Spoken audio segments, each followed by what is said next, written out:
The cabinet meeting has ended. Right now, that's the news that we are getting in. Some big decisions were to be made at the cabinet meet chaired by Uddhav Thackeray in person. Why do we keep saying in person, in person? Because over the last 2 years, Uddhav Thackeray has always chaired his meet virtually.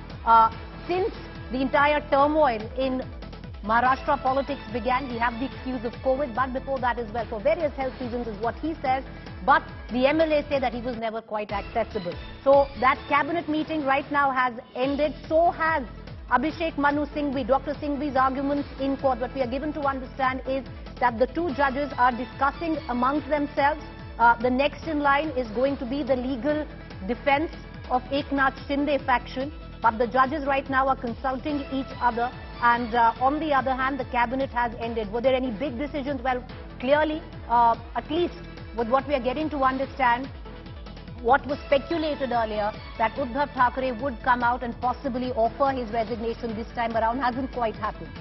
We're going to get more coming in there. I want to cut across right now back to Swati Chaturvedi, who's joining us, and I'll bring in Rahul Srivastava as well.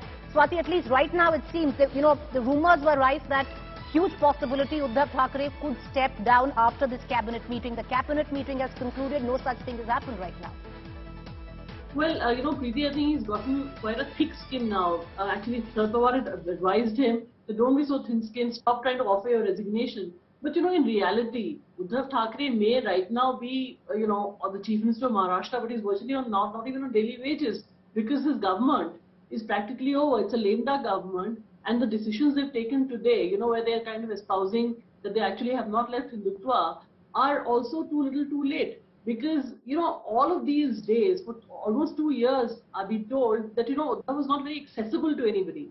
And, today to kind of rush and have a cabinet, meeting in person and take all these, Hindutva renaming on the agenda, I think it's too little too late. It's a lame duck government. His chief ministership is over.